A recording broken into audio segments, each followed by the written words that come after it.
say a family member or friend came to you saying, Zoe, I know you're into diet and nutrition. I'm stuck right now with my weight loss. I got a lot of extra fat on my body. How would you guide them? Yeah, I mean, it's not a saying I'm worried about the GLP-1s, it's not a hard no. And I've got friends who are on them, and I'm observing and I'm learning from their experiences. And a friend came to me and was dangerously obese to the point that it is impacting their health, maybe even type 2 diabetic. If you were going to go that route, I would say go as low a dose as possible for as short a period of time as possible and use that gift that you're going to be given, because it is going to take your appetite away, to do what I'm just about to say. Now, if you can do what I'm just about to say without taking the risk of the GLP-1, because even at a low dose for a shorter period of time as possible, you could have an incident. There was a nurse in Scotland, I think it was first jab, second jab, died. You could, in that game of Russian roulette, you could have a bad bullet in your gun. Hoping that you wouldn't. If you need to go that route, then use it to do this. So my advice would be, you've got to eat real food. You've got to get away from this processed food, this idea that you'll be able to eat processed food in moderation, or calorie count, which actually drives you down the processed food route, because then you want to buy a particular thing because it says 52 calories on the packet. You can't estimate the calories in what I'm going to have for dinner tonight, which is steak and feta cheese and other cheese and yogurt and courgettes and whatever else Andy's up to down there at the moment. I could never estimate the calories in that. It would just be impossible. But I could eat a ready meal that tells me, okay, that's 278, and then assume that that's true. So eat real food. And then choose that real food for the nutrients it provides, because then your body is going to start working with you. It's going to stop fighting you and saying, look, I'm still hungry. That 278 calorie ready meal did nothing for me. That's not what I wanted. I wanted zinc and iron and B12 and, in fact, all the B vitamins. And I wanted complete protein. And I wanted essential fatty acids in the form that I want them. So please, will you just eat some red meat, some oily fish, some eggs, especially the yolks, and some full fat dairy. And fine if you want some green things and legumes and porridge every now and again, and nuts and seeds if you like them, and all the rest of it. But please just give me what I need. So eat real food, choose that real food for the nutrients it provides, and then don't graze. We need to be eating no more than 3 times a day. If you don't like breakfast, great, don't have it. Have brunch or lunch, whatever works for you, and then have another sort of substantial meal. But this idea that we can just be grazing all day long, snacking all day long, we just can't. We can't. I mean, we will walk into type 2 diabetes and obesity if we try to do that. Talk more to the calorie piece and how this classical advice of eat less, move more is a trap. I mean, it's a trap because your body will just work against you straight away. So the minute you try to eat less, the body will try to get you to eat more. It will also try to get you to do less. So it will work against you in the 2 ways that you don't want to happen.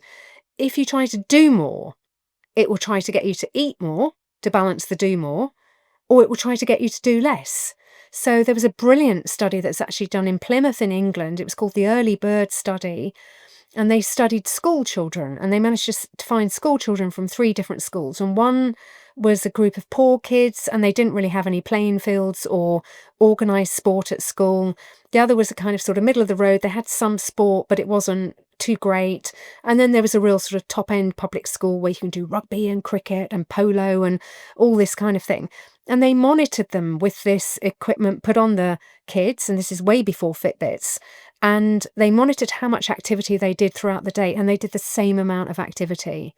So the posh kids who did rugby at school went home and then sat and did their homework in the evening. And the guys who did a little bit of stuff maybe went home and maybe had an after-school club or went to Boy Scouts and did some activity at Boy Scouts, and that was it. And the kids that had no sport at school and didn't really have a place to do homework and had 10 siblings or whatever, they were out playing on the street. Because mum would be like, just get out of the house, get away from under my feet, go out, play. I don't want to see you until your dinner's ready. And they did the same amount of activity. So, the body is going to compensate in some way. If you try to do more as well as eat less, the body is just going to fight you the whole way.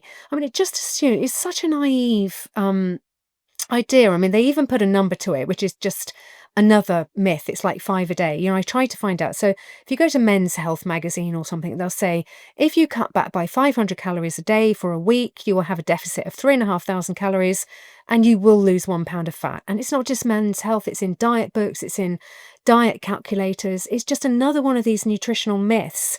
And I remember trying to find out where it came from, and I ended up tracing it back to a book, if I can remember the date. I think it was 1918, Lulu Hunt Peters, and she talks about if you cut back by this number of calories, then you're going to lose this much weight. If somebody can get it earlier than that, great, I'm all ears. I'd love to know where this really, really, really kicked off. And of course, we've got the stuff by Atwater, who was trying to measure the actual calories and how many calories are in fat and in protein and carbohydrates. So all of that was kind of going on around the turn of the century.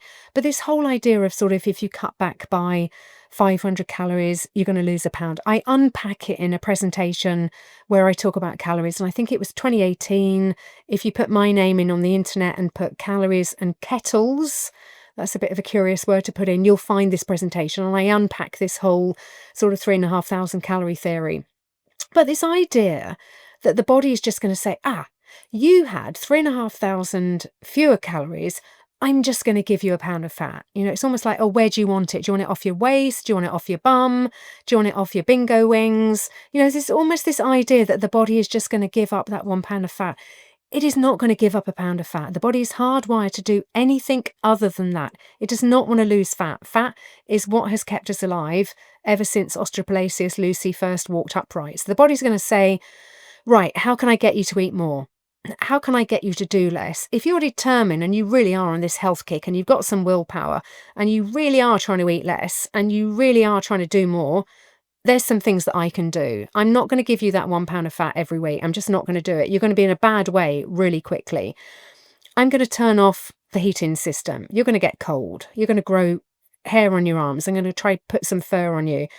I'm going to shut off your reproductive system if you're females. Your periods are just going to stop. You're not looking after yourself right now. You're in no fit state to have another baby. So that's just stopping.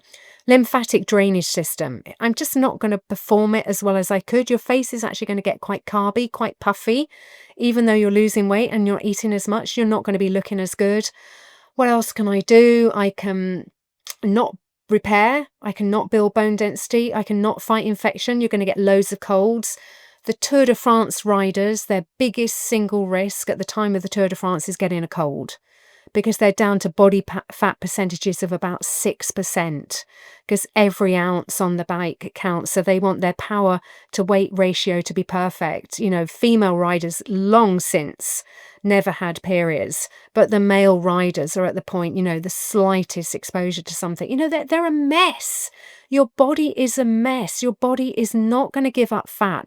It's going to do everything other than that before it gives up the fat. And it's just going to make you really, really unhealthy. It's just a really bad idea all round. What are your thoughts on adding extra fat to a meal? Say taking some butter, putting it on the steak. So still within the paradigm you've been explaining today, but adding additional fat. I've seen it at a number of conferences. So you go to keto conferences and I've seen it happen. And there is only one circumstance in which it should happen. And that is that the person is following a ketogenic diet. They're fueling on fat. So by and large, their body is fueling on fat, ketones most of the time. They are very slim and very athletic, and therefore they need the extra fuel to fuel the sport. That's the only circumstance in which I would look over and see somebody adding butter to their steak and think, okay, I can understand why they're doing that. And I've seen Tim Noakes do it, Professor Tim Noakes. I've seen Stephen Finney doing it, who's also a marathon runner. I've basically seen runners doing that. Where I've seen it and it just horrifies me is where I've been at a conference and we're all being served the same meal and I'm next to somebody with obesity. And they're like making a point of, where's the butter? Any spare butter? Anyone got any butter going? And I'm kind of looking at them thinking, I am probably a third, a quarter maybe even of your size, and I'm not adding butter to my steak. Why would you do that? You are not a lean marathon runner. You have no need for that extra fuel. You have a lot of stored fat. that your body would really happily use. In fact, it really wants to use it. And you have just stopped it using your body fat by adding dietary fat. And there was a period of time when people thought to go keto, it's about low carb, high fat. And they heard the high fat more than they heard the low carb. So they thought, I need to add fat to have this high fat, low carb diet. And that is just absolutely the wrong thing to do if you're trying to lose weight. If you want to lose weight, you go low carb. Remember when we had that pie and we said, okay, protein's about 15%. The minute you tell people not to eat more than 30% fat, the diet automatically becomes 55% carbohydrate. It works the other way around as well. So protein is about 15%. Something's going to happen to that in a second. 15%. You want to go on a low carb diet. So let's say you want to go 10% carbohydrate. You're then looking at 75% fat. It is just going to happen naturally. If you count the carbohydrate, eat real food, choose that real food for the nutrients it provides, your protein is going to go up a bit, but it's not going to go up much more than 20% because it's just really difficult to get your body above 20% protein intake. Unless you're doing really stupid things like protein shakes, fake food, don't do it. Skinless chicken breasts, not a real food, you need the skin on. White fish instead of oily fish, egg whites instead of egg yolk. Unless you're doing stupid things like that, your protein is going to be about 20%. It's going to go up a little bit, but you aim to get 10% and 70% is then going to form fat. So I've analysed my own diet. I'm not keto, I'm not super low carb, but the minute you don't have porridge for breakfast, but you have Greek yogurt and whole milk in a large latte and maybe some eggs or maybe some cheese or whatever, you are in that fat protein territory. You're in the low carb because you chose not to eat the carb and the fat will just take up the slack. So if you're a lean marathon runner, okay. Any other circumstance, not okay. Okay, so bottom line, if you have fat on your body you'd like to burn, Use it. burn that versus the fat that you're going to add to your steak or whatnot. Yeah. What's your fat intake? You know, if you're trying to get your body to burn your body fat, you know, Tim Noakes, Steve Finney would love pork with the crackling on top, or rack of fatty lamb or something like that. Don't go for such high fat things. The fat is going to come naturally. It's not for you to finish off the crackling. It's not for you to have the fattiest bit of the lamb. I'm not saying you need to go lean because you do need those essential fats and fat nutrients in your diet. So you shouldn't fear fat, but you definitely shouldn't be seeking it out. Okay, last question for today. Somebody who is eating in the realm of what we've been talking about, any supplements they would want to consider on top of that to round things out? Yeah, the one particularly for where I live and particularly for UK people has got to be vitamin D because it is so powerful. I mean, is it a vitamin? Is it a hormone? I don't know.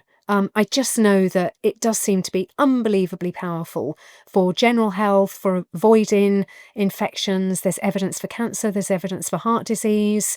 Yes, we can get it from the sun. Yes, we get it from animal foods in the form that the body wants it. You'd have to eat a lot. I think I looked at it once. You'd have to eat a sort of 200-gram tin of, say, sardines with the skin on, the bones in, to get all of those bone nutrients. So to get sort of 15 micrograms, I think it is, of vitamin D, to get your phosphorus, to get your calcium and so on. And there aren't many people doing that.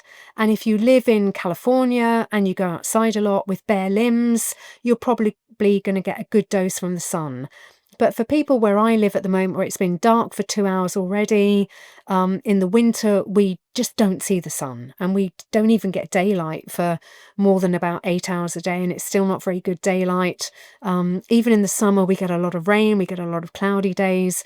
If you know you're not getting vitamin D from the sun, yes, supplement. And then if you take a vitamin D supplement, you should take K2 with it because they work to make sure that the calcium impact of the vitamin D is going into your bones and sort of skeleton and not sort of hanging around in the arteries.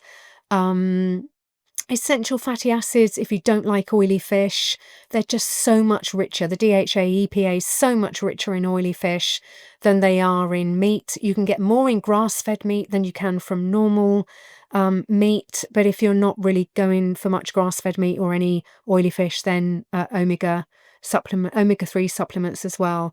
But beyond that, not too much. Really, really, really try to get it from your food. One final thing we'll end on here. As you're talking about different nutrients, you mentioned this quickly with vitamin D. There are different forms of some of the nutrients if we're talking plant versus animal. You mentioned K2, that's one of them. And things like vitamin A versus beta carotene. So for people that are getting some of these through plants, just something to be aware of that usually, if not always, the animal form is preferred by the body. It's always, in my experience, I can't think of a circumstance when the body wants the plant version. So with vitamin A, as you've said, it wants retinol, it doesn't want carotene. B12 is only found in animal foods. Vitamin D, it wants D3, not D2. K, you can get K2 from fermented foods, but the real value is in animal-based stuff like the natural yogurt, the blue cheese, the kefir, and so on. The essential fatty acids, it's the form in which they're found in animal foods. Protein, it's complete protein, which is what you find in animal foods. It's not the incomplete protein, which is what you find in the plant foods. I mean, it's just such a clue to me that the body is trying to get us to eat animals. And, that's as a person who was a vegetarian for about 20 years and lapsed into veganism for a very short period of time before I got ill, because my body was definitely trying to tell me, I need you to eat animals because I can't convert carotene to retinol and I'm not getting B12 at all. And you're not taking a supplement because you haven't studied nutrition yet. You're a student doing maths at Cambridge. You should know better than this, but you don't. And it's animal food all the time. And I had a similar situation. We'll leave that for another day, but I can relate when it comes to eating only plants. If you enjoyed that clip, you're going to want to head over here and catch a full episode. I'll see you over there. The demonization of fat, the demonization of saturated fat, the demonization of cholesterol, all these things that we got wrong have just then been the bedrock of everything else that's gone wrong since. Fiber is literally many sugars of the indigestible kind.